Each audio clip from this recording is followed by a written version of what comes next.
Posisi istimewa diterima oleh Petrus dari Tuhan Yesus tidak sembarangan. Hal itu baru diberikan ketika Petrus dengan jeli mengenali siapa Tuhan Yesus itu. Salam damai sejahtera saudara-saudaraku yang terkasih, pencinta firman Tuhan. Berjumpa kembali dengan Bible Learning with Father Joseph. Saudara-saudara, bagaimana kabar Anda hari ini? Saya berharap Anda dimanapun Anda berada, di Jakarta, di Pulau Jawa, di pulau-pulau lain di Indonesia, bahkan di negara-negara lain, Anda semua menikmati berkat-berkat Tuhan di hari Minggu. Saya berharap juga semua rasa syukur kita, puji-pujian kita yang kita lambungkan kepada Tuhan berjumpa dengan kemurahan hati Tuhan. Saudara-saudaraku yang terkasih, dalam video ini saya mau berbicara soal sebuah misteri yang makin lama harus kita kenali, makin lama kita dalami, makin lama kita berjumpa dengan kebenaran di balik misteri ini, yaitu sebuah pengenalan akan Allah. Seperti kata pepatah, tak kenal maka tak sayang. Tapi kalau sudah kenal, kita bisa berelasi, kita bisa saling berbagi kebaikan demi kebaikan. Seperti contohnya kemarin, saya lagi mau rapat ke Keuskupan Agung Jakarta. Kemudian waktu itu ada segerombolan anak-anak SD. Mungkin anak-anak itu nonton video ini. Ada 5 atau 6 anak-anak SD dari jauh lihat saya pakai mobil. Begitu saya buka kaca mobil, mereka bisik-bisik. Itu kan Romo Yosef. Itu kan yang di Bible Learning. Saudara-saudara yang terkasih, saya sadar pencinta firman Tuhan mungkin kebanyakan oma-oma, opa-opa, om-om, tante-tante. Tapi kalau anak-anak SD atau SMP mengenal juga firman Tuhan melalui Bible Learning, saya cuma bisa bersyukur. Saya dada-dadain mereka. Sayang sekali nggak ada rosario atau hadiah di mobil saya. Kalau ada pasti sudah saya kasih ke anak-anak itu. Saudara-saudara terkasih, pengenalan adalah kunci. Apakah kita sudah mengenal Allah? Kalau Allah sungguh-sungguh mengenal kita, apakah pertanyaan yang sama juga kita bisa ajukan sebaliknya? Apakah diri kita, bertambahnya usia kita, dengan segala lika-liku pengalaman kita, apakah kita semakin mengenal Allah? Karena betullah apa yang dikatakan oleh Santo Paulus dalam bacaan kedua perayaan Ekaristi hari ini. Diambil dari surat Paulus kepada jemaat di Roma bab 11. Di ayat 36, Paulus berkata begini. Segala sesuatu berasal dari Allah. Ada karena Allah. Menuju kepada Allah. Jadi saudara-saudara, kemahakuasaan Allah jauh lebih besar daripada yang kita bayangkan sebelumnya.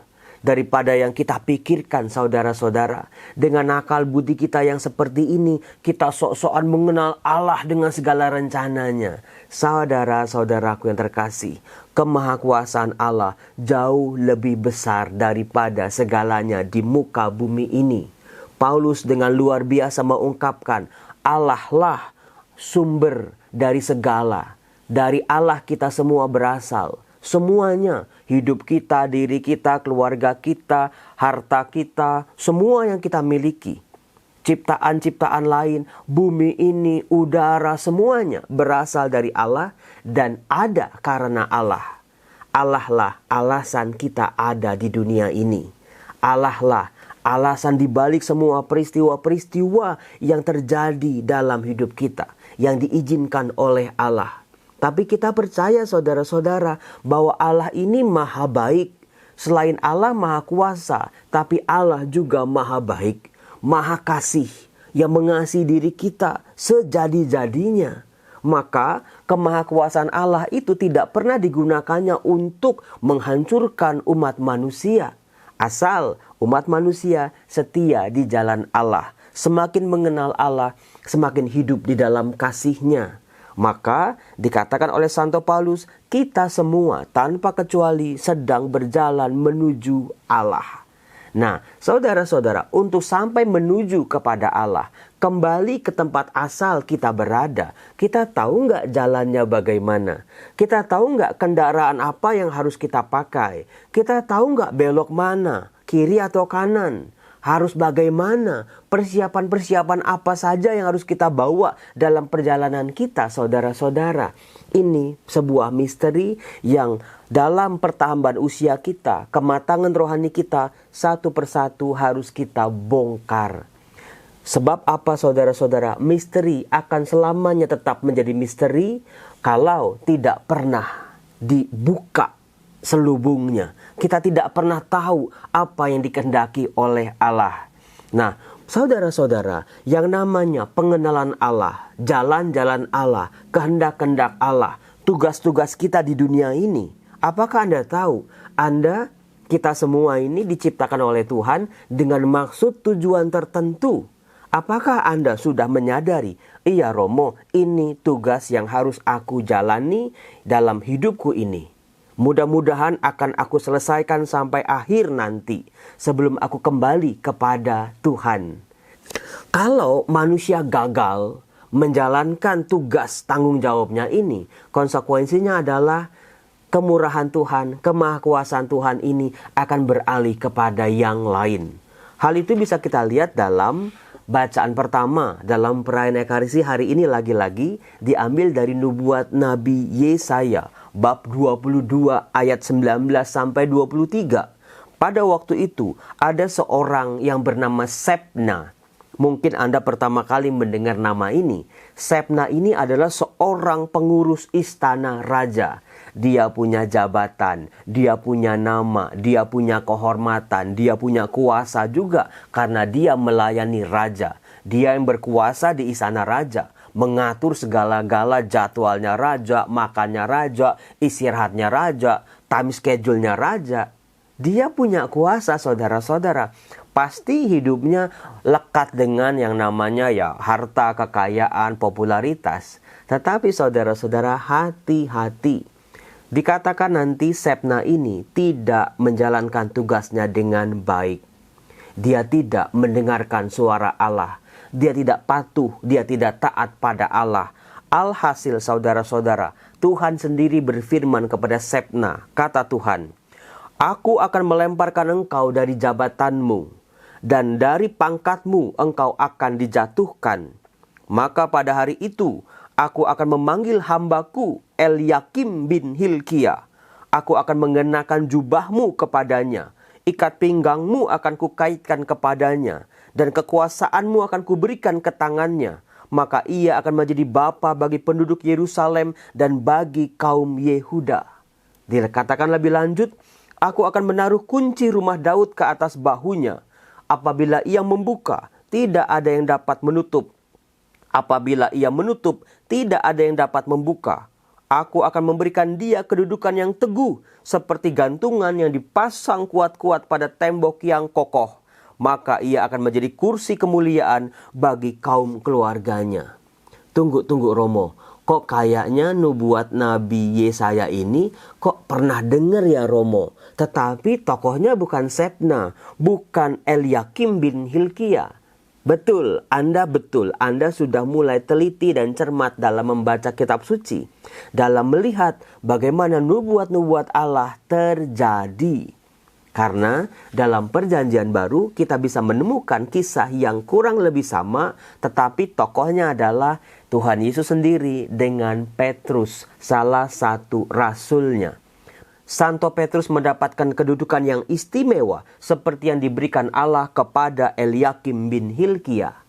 Tetapi saudara-saudara, posisi istimewa diterima oleh Petrus dari Tuhan Yesus tidak sembarangan. Hal itu baru diberikan ketika Petrus dengan jeli mengenali siapa Tuhan Yesus itu. Hal itu bisa kita baca dari Injil Matius bab 16 ayat 13 sampai 20.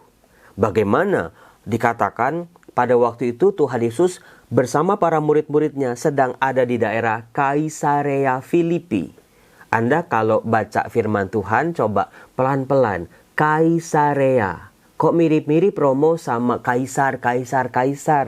Filipi. Oke, nama Kaisar Romo Filipus.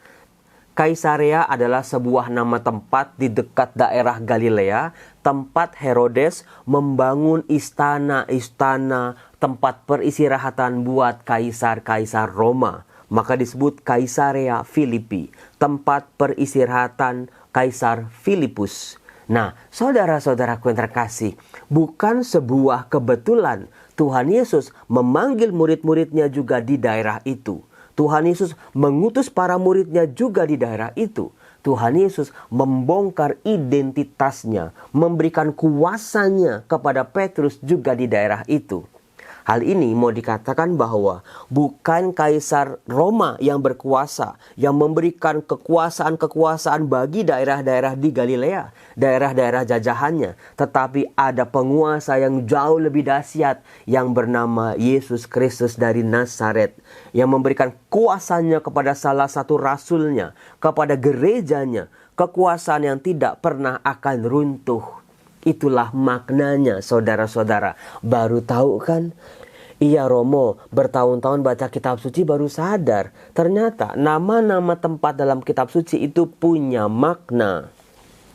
Dikatakan Yesus bertanya kepada murid-muridnya, kata orang, siapakah putra manusia itu? Saudara-saudara, putra manusia atau anak manusia adalah sebutan Tuhan Yesus untuk menyebut dirinya sendiri.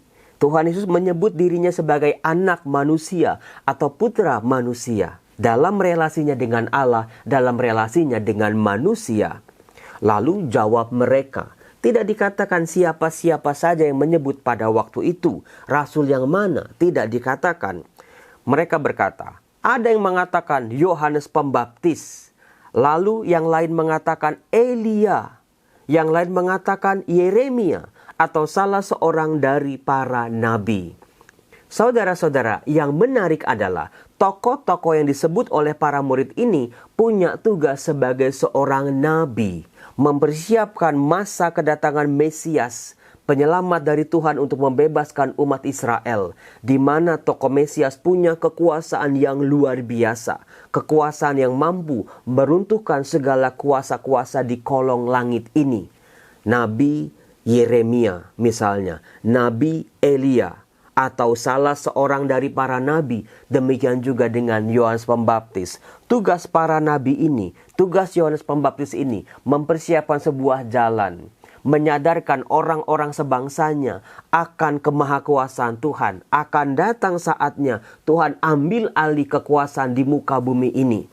Kekuasaan bukan berasal dari Mesir, bukan berasal dari Asyur, bukan berasal dari Babylon, bukan berasal dari Persia, bangsa Yunani, apalagi Romawi. Tetapi Tuhan sendiri akan datang dalam pribadi yang bernama Mesias ini.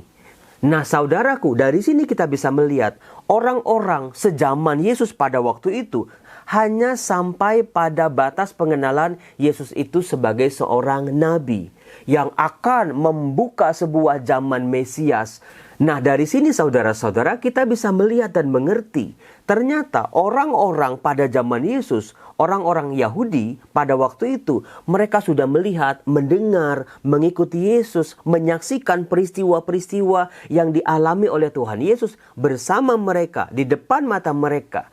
Tetapi batas pengenalan mereka masih sangat terbatas. Mereka masih menyamakan Tuhan Yesus dengan para nabi yang tugasnya mempersiapkan seorang tokoh yang punya kekuasaan sangat luar biasa, yang akan meruntuhkan segala kekuasaan di muka bumi ini. Nah, Tuhan Yesus tidak mau para muridnya memiliki pengenalan seperti orang-orang kebanyakan. Lalu Tuhan Yesus bertanya kepada para muridnya, tetapi apa katamu? Siapakah aku ini? Dari sudut pandangmu, dari relasimu, dari pengenalan pribadimu terhadap aku. Lalu waktu itu dikatakan hanya Petrus yang menjawab kepada Yesus, engkaulah Mesias, putra Allah yang hidup. Saudara-saudara, lihat pengenalannya semakin mendalam karena relasinya semakin mendalam juga. Dari sebuah relasi yang mendalam, semakin mendalam pula pengenalan kita akan Yesus. Para murid ini diajak oleh Yesus untuk hidup bersama Yesus, Mereka punya pengenalan yang lebih dalam lagi, lebih baik lagi daripada orang-orang kebanyakan. Yesus dari Nazaret bukan hanya orang yang diutus Allah untuk mempersiapkan tokoh yang lebih besar, tapi Yesuslah tokoh Mesias itu sendiri. Maka dikatakan, berbahagialah engkau Simon anak Yunus, sebab bukan manusia yang menyatakan ini kepadamu, melainkan Bapakku yang di surga. Betul yang dikatakan oleh Santo Paulus kepada jemaat di Roma. Segala sesuatu berasal dari Allah, ada karena Allah, dan menuju kepada Allah. Sehebat-hebatnya Petrus mampu mengenal siapa Yesus, identitas aslinya, itu semua berasal dari kuasa Allah, atas perizinan Allah. Lalu setelah itu Petrus memperoleh karunia yang luar biasa. Yesus berkata, "Aku berkata kepadamu, engkaulah Petrus, di atas batu karang ini aku akan mendirikan jemaatku, dan alam maut tidak akan menguasainya. Kepadamu akan aku berikan kunci kerajaan surga. Apa saja yang kau ikat di dunia ini akan terikat di surga, dan apa yang kau lepas di dunia ini akan terlepas di surga." Lalu Yesus melarang murid-muridnya memberitakan kepada siapapun bahwa dialah Mesias. Kok begitu Romo? Kenapa nggak terang-terangan aja Romo? Karena Yesus melihat orang-orang banyak pada waktu itu belum siap, belum punya relasi yang mendalam. Ingat saudara-saudara, kalau tidak ada relasi yang mendalam, meskipun Yesus membongkar identitasnya, tidak terjadi sebuah relasi yang diharapkan. Ingat saudara-saudara, kuncinya ada dua. Yang pertama, relasi yang mendalam. Yang kedua, pengenalan yang mendalam. Dari relasi yang mendalam, kita semakin mengenal siapa Yesus. Dari pengenalan kita yang mendalam akan Yesus, semakin mengundang kita untuk berelasi dengan Dia. Semakin dalam, semakin dalam, semakin dalam lagi. Saudara-saudaraku yang terkasih, semakin kita mengenal Yesus, semakin kita mengasihi Dia. Semakin kita mengenal Yesus, semakin kasih-Nya menjadi ya dan amin dalam kehidupan kita. Salam damai sejahtera saudara-saudaraku. Tuhan Yesus memberkati hari kita. Selamat hari Minggu. Tuhan Yesus memberkati. Dalam nama Bapa dan Putra dan Roh Kudus. Amin. Salam.